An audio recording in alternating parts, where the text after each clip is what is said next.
Hi, Mr. Brown. I'm Andrea. I'm about to do my first presentation on my future career teaching high school math. And this is my audience.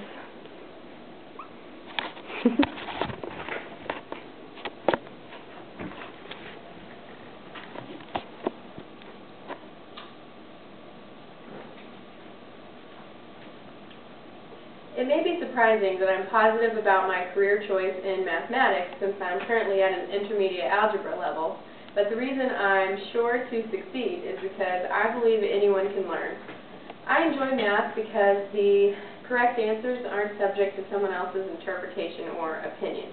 The problems might not be simple, but the rules of math are clear and concise. There are levels of math that are as complex a subject as any you can think of, but if you build on what you know, one concept at a time, you'll be able to solve the most complex problems as easily as 1 plus 1. Becoming a math teacher takes a lot of dedication and hard work. I hope you find it interesting as I share with you a few things.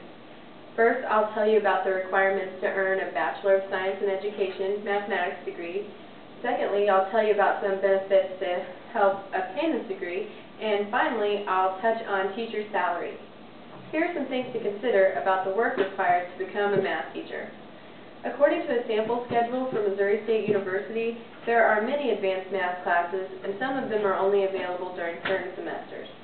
If you're starting at an intermediate level or below, it's likely that the degree program will take longer than 4 years to complete. I'm starting at an intermediate level, and I'll have 2 semesters of math classes before I can even begin the first math class on the sample schedule. The sample schedule also depicts that a student must take as many as 17 to 19 credit hours per semester in order to complete the degree program in 4 years. I have to work full-time while I go to school, so I'll only be able to take 12 credit hours per semester, and I'll also have to take classes in the summer to complete the degree program in 5 years. Every math concept must be mastered or the student will quickly fall behind. Many of the books studied in a typical semester are intended to cover a year's worth of learning. Because the professor only has a semester to teach students the concept, many of the sections in the book are skipped. Since I intend to pursue math as my area of interest, I will study the other sections of the book on my free time. A good math teacher carefully selects which problems to assign for homework. Homework only makes up a small portion of a student's grade. Because of this, students are tempted not to do the work. But I've learned that every assigned problem must be practiced and mastered in order to obtain an A in math. Now that we've talked about some of the work required to become a math teacher, let's discuss the benefits of earning this degree. There's a shortage of math teachers for some areas of study, but especially in the area of math. According to the Department of Education's annual teacher shortage area nationwide listing, mathematics is a high-need field. This record goes as far back as 1990, and Missouri has had a shortage of math teachers every year. Almost every grade level has shown a shortage, but particularly for middle school and secondary education. Grants have been established to assist students during and after college. Math is such a high-need area that one of the questions on the FAFSA application that everyone fills out asks if you intend to teach math or science. I've been awarded $5,000 per year because and that's in grants because I intend to teach math.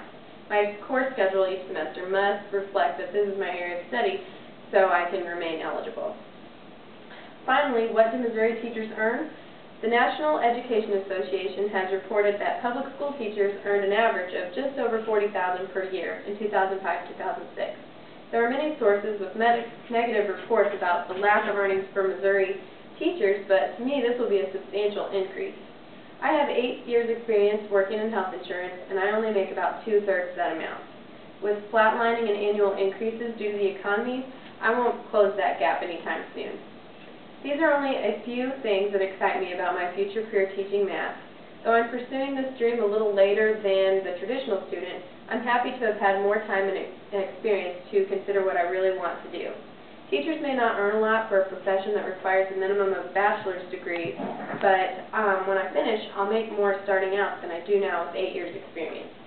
I'm looking forward to things that I will be able to do with more free time, like working hobby jobs in the summer and traveling. As a mom, I've learned that I am great with kids and being around them makes me happy. Today I've talked about some of the work required to become a math teacher, as well as assistance to help obtain this degree. I would pursue teaching under any conditions and with no assistance, but I'm glad there's help available and that the need is there. Whatever career you consider pursuing, if it doesn't excite you, reconsider. Working is a huge part of life. Enjoy it.